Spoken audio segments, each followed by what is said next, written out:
Welcome back to the Clear Admit MBA Admissions Podcast. I'm your host, Graham Richmond, and I'm joined by Alex Brown. Alex, how are things going this week? Very good, Graham. So here we are. This is the Wiretaps podcast for Monday, December 16th. And man, what a week we had last week, huh? On the website in terms of admissions decisions. As I know, many of our listeners were glued to the site, I'm sure. But Harvard Business School, Kellogg, Stanford, Berkeley, Georgetown, UNC, HEC, Darden, Oxford, Tuck, and Tepper. They all gave out round one decisions last week. So it was a real scene on the site to see all these live wire entries coming in and the discussions happening in the chat rooms. You were there on the front lines engaging with people. What did you make of it? It was pretty crazy. Oh, it's fantastic. I mean, this is like I'm sure I've said before, my favorite time of the season. You can see a lot of activity, a lot of conversation, discussion. It's also testament of candidates sort of sharing insights and helping each other out, which is also, we see this sort of year in, year out. It's not unique to this season, but yeah, I really enjoy this time of year. I know it creates a lot of anxiety for folks, but congratulations to all those that have received positive decisions. It's absolutely fantastic. And it's not over yet, right, Graham? We've got more decisions to have roll out this upcoming week. Yeah, what do we have this week? What are some of the big schools? Because, we're not done at all, right? No. I mean, the big day this week, it looks to me it's going to be Wednesday. Wharton and Sloan, Ross, Duke, Anderson are all sort of scheduled to release decisions, their final decisions on Wednesday. Some of them might start making phone calls a day or so earlier. But those are the hard deadlines for those schools. And then there are other schools like McCombs and Washington Olin, Washington Foster. I think Simon's due to finish up its decisions. Cornell Johnson's final notification for round one. Indiana Kelly, Siebes even. So lots of activity anticipated this week too, Graham. Wow. Okay. So let's hope that everyone gets a proverbial gift in their Christmas stocking of an acceptance letter. Yes. But yeah, it's been really busy. I love this time of year too because the nice thing about round one and this sort of decision weeks is that people, there's all these different directions people could be going in. You have the people who are kind of crushed by getting, rejected everywhere, but they're kind of re-strategizing for the next round. You've got the people who get into everywhere they applied and start to think, hey, did I aim high enough or, whatever it might be. So there's a lot of kind of strategy, and we'll get into some of that as we talk through some of the entries that you've handpicked for us this week. But before I do that, I want to just mention that our sponsor, Bain & Company, have a new podcast, and it's called Beyond the Bio. And it is hosted by an actual guest we had on the podcast, Keith Bevins, who is the head of consultant recruiting at Bain. So he's an important guy if you're someone that ever wants to work at Bain. But they have this new podcast. It's called Beyond the Bio. And Keith basically sits down with a whole variety of really extraordinary Bain people. And he gets insights into questions like, how does a former teacher continue to pursue her passion for education while working at Bain? There's another one where he talks with a successful startup founder who actually comes back to Bain years after having left to work there again. And you can actually subscribe to Beyond the Bio at the link that we've provided on the homepage for this podcast episode. So check out Bain's podcast. We love what they've done with it. And we're always, we loved having Keith on our show some time ago. So there you go. But Alex, you have picked out for this week's Wiretaps a couple of entries on ApplyWire, where we're going to talk about those candidates and what their chances are and their strategy. And then just like we did last week, you've picked a decision wire entry where someone has the results and is looking for guidance on where to go. So I guess unless there's anything else, should we just dive in and start to go through these entries? Yeah, I think we should get started, Graham. I'll just say one thing. It's exciting about this Bain podcast in an odd coincidence. I just reconnected with one of my colleagues from Wharton when I was in AdCom at Wharton, and she was a Bainee prior to that position at Wharton, and she's currently back at Bain in the Singapore office. So a very odd coincidence. Oh, no, that's great. Yeah. So a lot of people do go back, it sounds like, at least from what I've heard about this podcast that they're doing. They've got another one that did that. So yeah, we'll hear more about it on their podcast. And then the last thing, I just want to apologize to our listeners. I have a cold, so my voice is not where it should be today. But I'm here. Alex and I like to do this rain or shine. Whether there are strikes in Paris or horrible rainstorms in Cornwall, England, we're here every week. So let's dive in and talk about Wiretap's candidate number 1. So this candidate is actually from Chile and is applying now. Work experience in the energy sector prior to business school here. They want to move into kind of tech or venture capital or even entrepreneurship after the MBA. GRE score of 321 and a GPA of 3.0. They have 4.5 years of work experience, and as I said, located in Chile. They've been working in the renewable energy sector, kind of in developing in that domain. They've actually also had some entrepreneurial experience where they've done 2 startups that they founded while they were in university. And they're going to be applying, they actually specify in round 2, and they're looking for guidance. And you and I both had some back and forth with this candidate because the schools they're looking at are Haas, Stanford, Booth, Anderson, and UVA. And they just wondered, does their profile kind of measure up? And the only last detail that I'll add before I let you kind of weigh in, Alex, is that their GPA, they kind of roughly translated it. So technically they have a 5.4 out of 7, and that their ranking, and this was a degree in kind of industrial and electrical engineering, and their ranking in their class is about top 35%. So I just want to add that detail. It gives a little more color to the GPA. But Alex, what do you make of this candidate? I mean, obviously kind of an interesting, candidate, but some red flags potentially too. Yeah, I can hear your voice creaking a bit there, Graham, as you came to the end of that great explanation for this Wiretap's candidate. So I guess I should try to talk more during this podcast a little bit. But yeah, I think that the one thing, and I think we could probably agree on this, Graham, is the danger sometimes that candidates face if they directly try to convert their GPA into a US conversion and then just say, well, look, I got a 3.0 GPA. Because I would imagine a 3.0 GPA now from a US school wouldn't place them in the top 35%, do you think? Maybe a 3.2, 3.3 would. But I don't know that. But clearly there's a lot of grade inflation involved in that regard. So this person has a 5.4 out of 7 in electrical and industrial engineering, which I would imagine is quite a rigorous degree course. Their 321 GRE is a little bit concerning, in as much as it's 167 on the quant side, and this is an engineering dude, so their quant is very strong, which is good, right? Yeah, and I actually looked up the percentiles. So we have the quant, they're a 90th percentile, and on the verbal, they're a 64th percentile. Yeah, and 154 on the verbal. So that's going to be the question. And if this person gets to the interview stage, then all well and good, they can demonstrate their communication skills and so on and so forth in that medium. But I would be a little concerned with that verbal score on the GRE. What business schools really want, Graham, as you'll agree, is active participants. And if English as a medium is compromised, your ability to really contribute and be active and do a lot of wonderful things during your stay in the MBA program does become compromised, and ADCOMs know this. So the candidate won't get the most out of their MBA experience, and fellow classmates won't get the most out of having an experience with the candidate, right?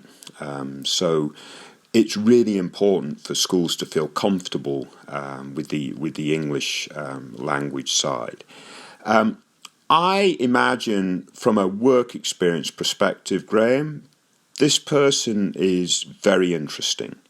Renewable energy, working in a big firm, done some interesting things, has also worked in 2 startups, of which he founded.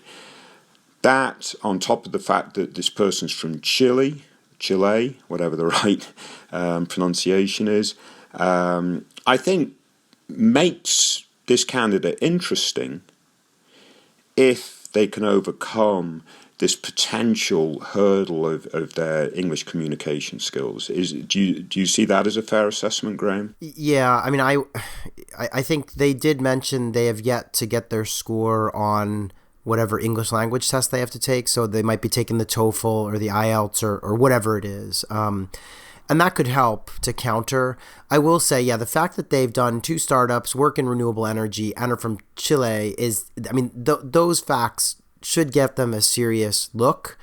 But, I am worried about, like, let's take a school like Stanford.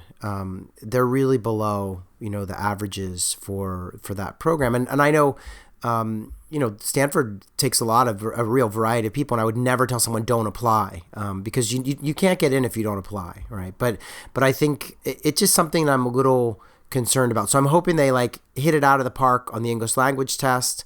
I want for them to have a compelling storyline, ideally one where the goals that they have for the future fit a little bit, at least with what they've done. And I was a little bit worried that they mention in their comments they want to move into tech and then maybe into entrepreneurship, but it doesn't seem like, unless I missed it, there's a big tie back to the energy sector.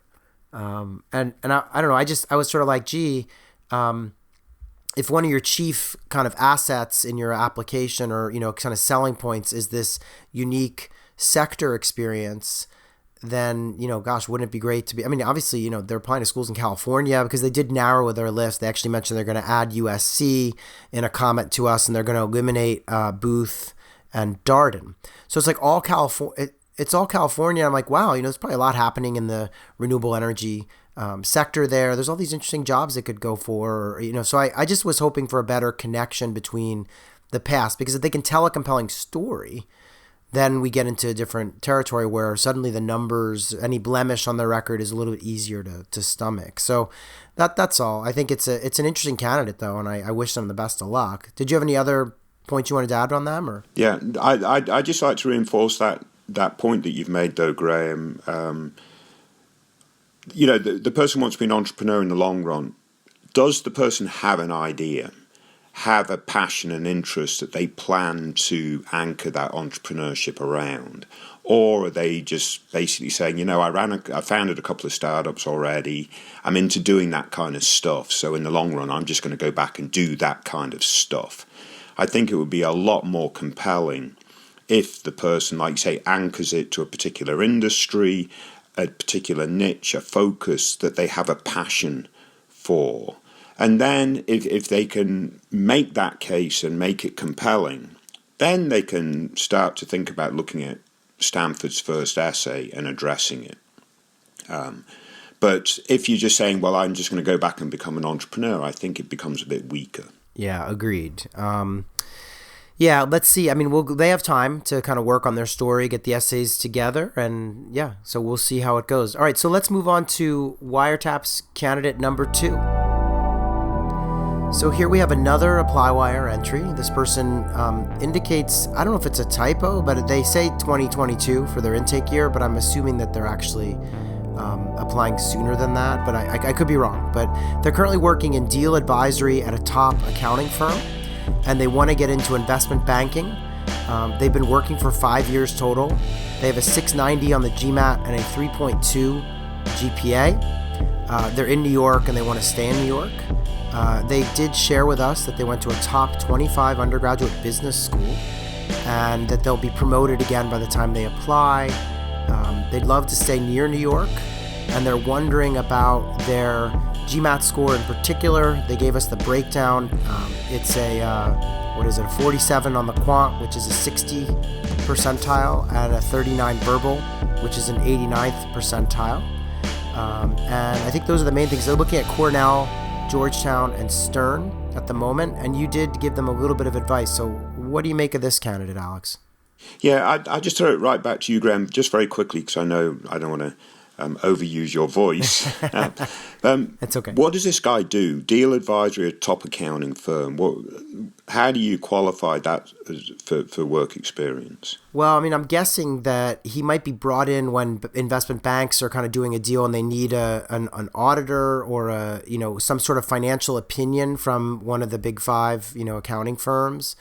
I'm not an expert in this. I have not worked in finance myself, but my guess is that. So I think it's probably, he's probably working at an Ernst & Young or that type of a firm, and he's been there a little while, and it sounds like he's going to be promoted. And so it's probably good. I mean, it's good work experience. And I think it's probably relevant to investment banking in that he's been one of the kind of, it's almost like when the lawyer who's working on kind of, corporate finance law wants to become a banker. This is similar. It's kind of the accountant who wants to go and do the banking side. It's maybe tired of being on the sidelines, wants to actually get in on the deals, right? So it makes sense to me. Yeah, no, it makes sense to me. I just wanted to clarify because in my mind, that was kind of how I was thinking it was. But I mean, it's just important to make sure that candidates do explain this stuff well, obviously in their application essays, and they've got a lot more room in order to do that. But you just don't want to assume that the AdCom, like us, no direct experience in investment banking, would know exactly what that would mean without the additional explanation. And again, in the applications, there's plenty of room for that additional explanation. So my sense is that this person, and they reckon that their work experience is their strength. And I would imagine over the course of 5 years, they've done very well. And through doing that, they've gotten this interest now to switch directly into investment banking, and probably have a bunch of people telling them that they should and can and could do this. What I was hoping to see from this candidate is some other aspect of who this person is. Passions, interests outside of work, and something to help separate and distinguish and differentiate the person. But like a lot of our candidates, they've been so super busy at work. The extracurricular side has sort of suffered. So I'm just wondering how this candidate can go out and differentiate themselves. Obviously, the GPA GMAT combination 693.2 is not going to have schools chasing and running after them. 690, we know, Graham, that's pretty decent, but as it fits with the averages at the top schools, it's lower than average.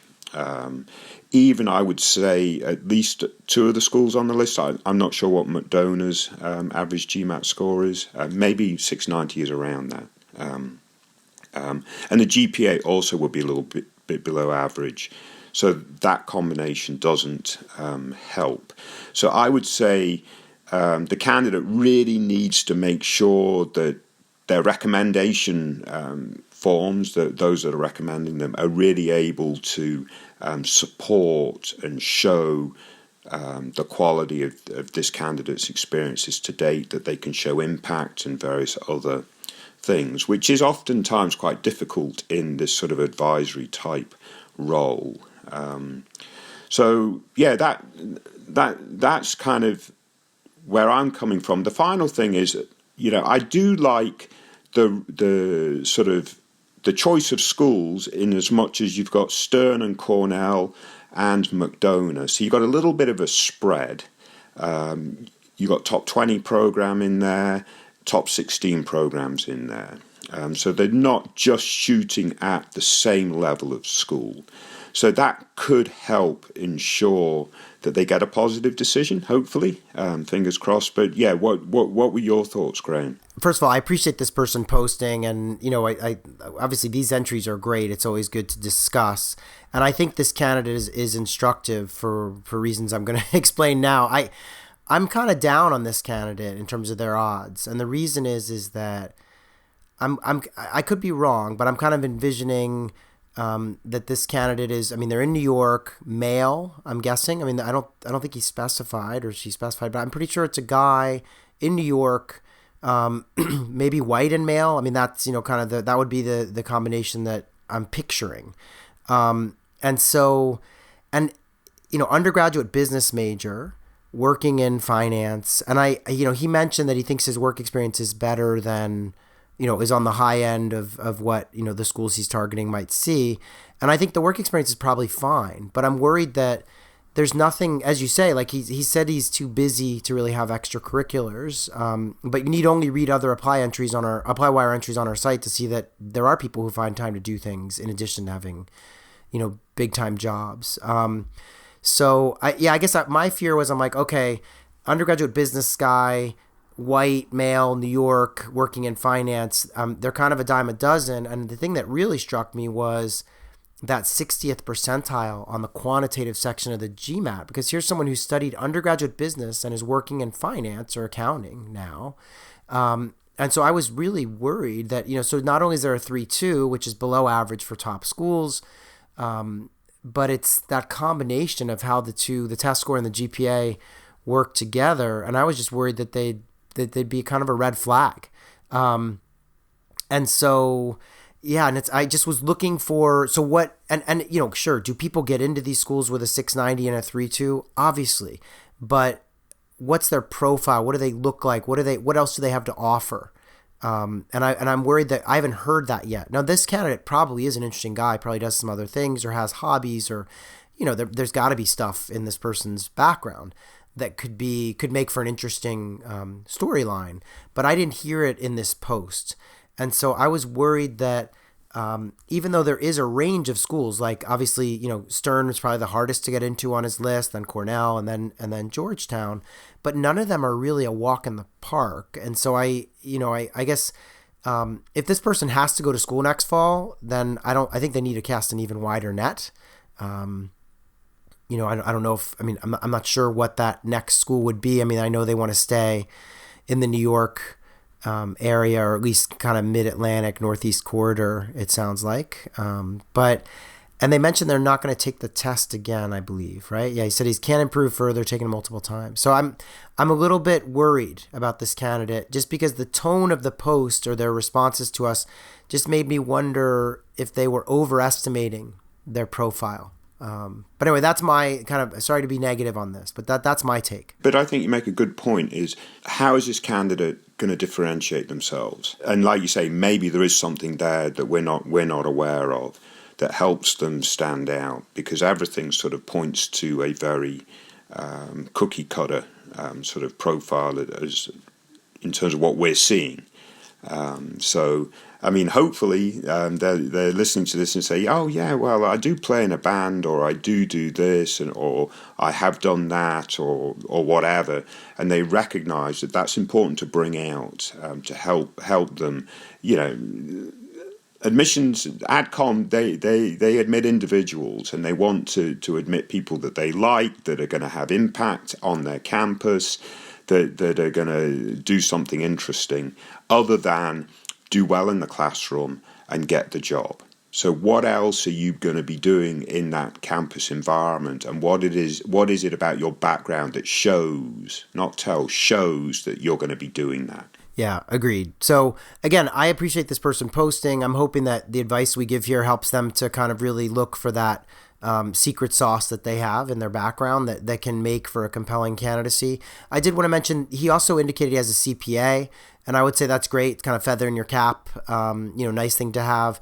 It doesn't, for one reason or another, it doesn't really work to counteract like a low GMAT score or a GPA that's below average or something. It doesn't, but it's viewed favorably. It's just viewed as a professional credential, so it kind of slots in the professional portion of your candidacy as opposed to the academic portion. So that's it. But I think, I wish this person the best of luck as they put together their apps, which I'm assuming again are for maybe round 2 this year, or it was hard to tell from their post. But let's hope that they get everything together and can tell a compelling story and get into some of these schools. Yeah, best of luck. All right, so let's move on to Wiretap's candidate number 3. So this is a decision wire entry, which means this person's already gotten news from schools, and they are undecided. They do not know where they want to go. They've been admitted to Stern with what amounts to a free ride. They've been accepted to Yale SOM, and they recently learned, which they alerted us to in the comments, that they were admitted to Berkeley Haas as well. And I believe they're waiting on Wharton, which will be any day now, right? So they're almost done, but they have these offers, and they posed the question to the Cleared Mid audience of, which place where should they go? So free ride at Stern or acceptances at Yale and Berkeley. They didn't mention any scholarship dollars in either of those, so hard to say. But they want to do consulting, and they have a GMAT score of 740. So what was your take? I know you had some back and forth with this candidate. Yeah, and yourself as well as another candidate. And that's a beautiful thing about Decision Wire. Whilst on Apply Wire, it's typically me and you and the candidate going back and forth. On Decision Wire, other candidates generally weigh in too because they're wrestling with the same decisions.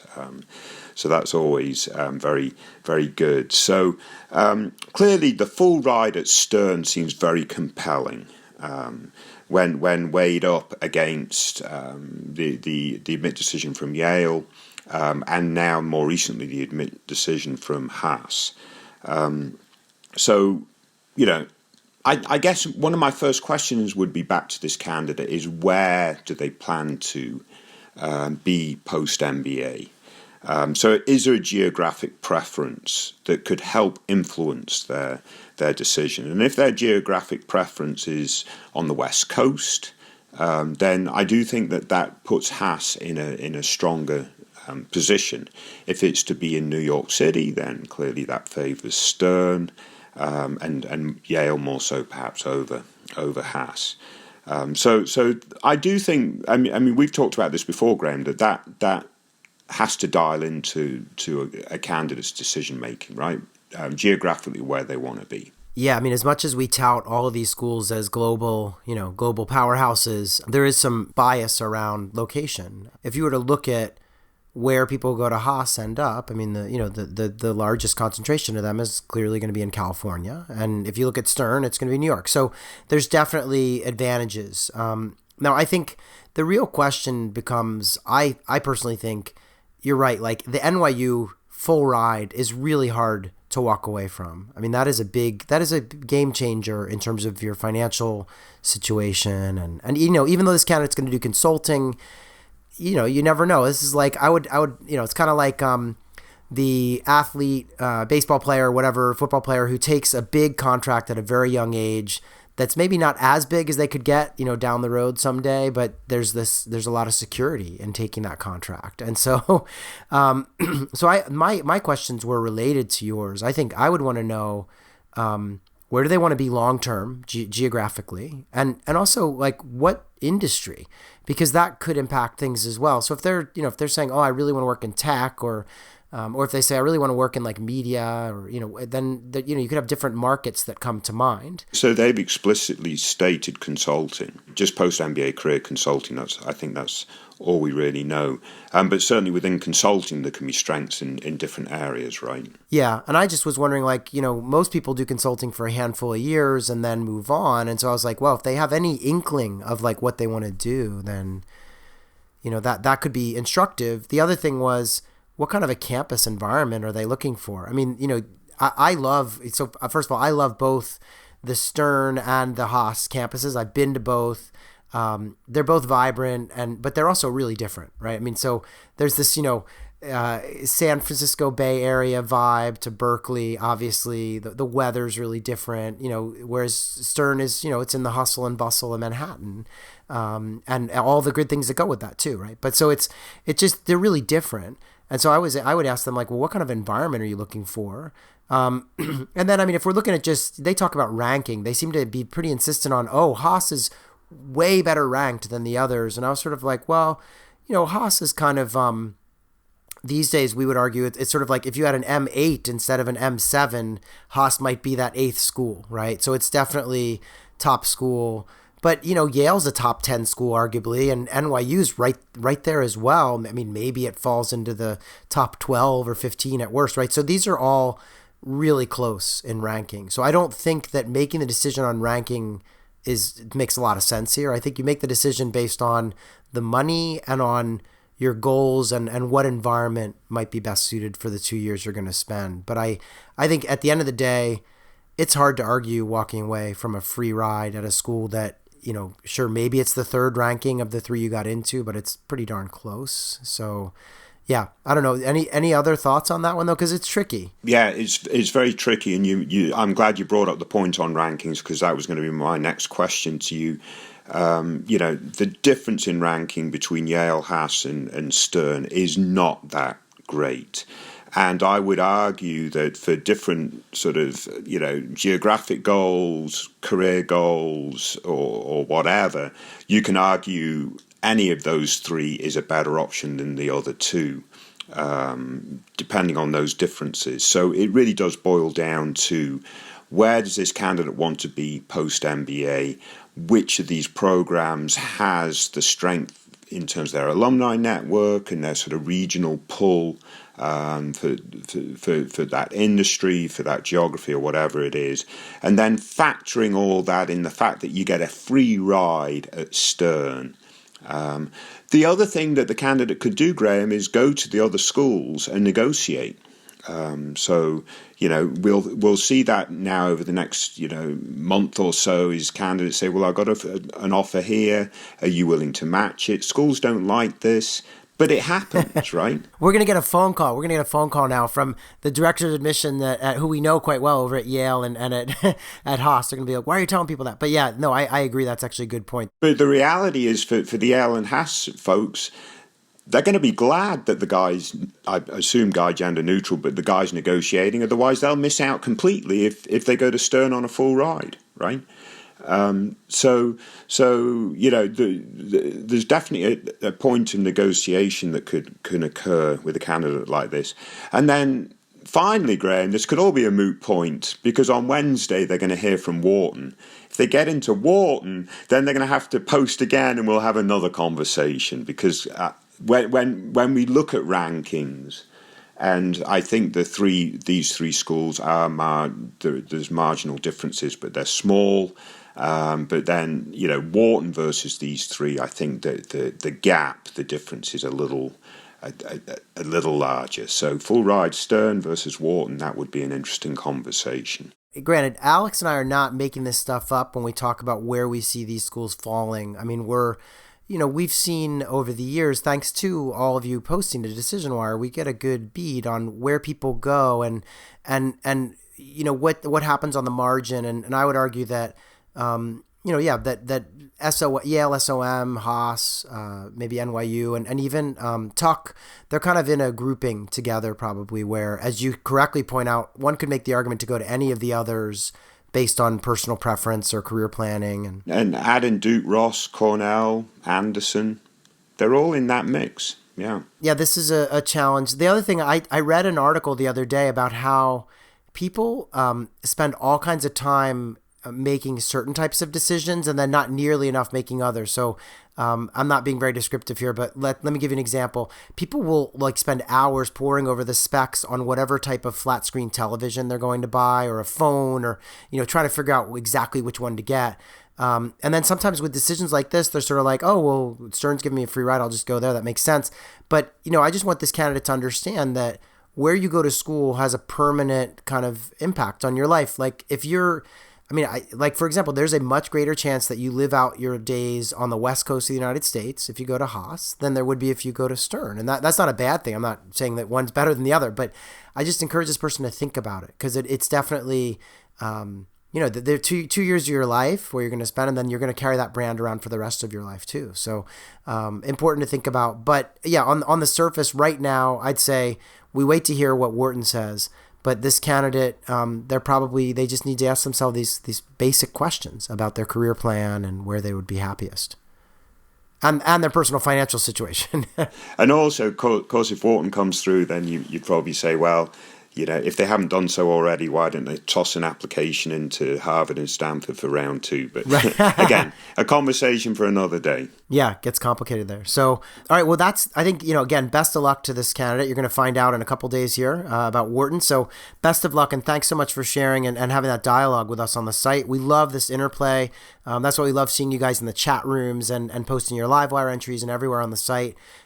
So Alex, anything else for this week's show? Otherwise, we will be back next week with another episode. We're going to try to just keep on, getting episodes out to you all each week, even during the holidays. So stay tuned. I would really appreciate if people would leave reviews on iTunes or wherever you're listening, because I don't think we've had a review and it's been like months. We got a lot of ratings, so sure, rate us 5 stars. But have we got any listeners? I think we have listeners, yeah. But anyway, so anything else though, Alex, that you wanted to add before we wrap up this episode? No, I just wish everyone best of luck that's waiting to hear decisions, as well as the folks that are starting to gear up for round 2. I mean, I know that's another challenge in of itself, but it's a fascinating time of year, and best of luck to everybody. Yeah, best of luck to all, and I will just echo Alex's point. If you're working on round 2 applications, get to work, because you don't want to be doing these on New Year's Eve. I'll just leave it at that. All right, well, best of luck, everybody. We'll be back next week, and thanks again for listening, as always.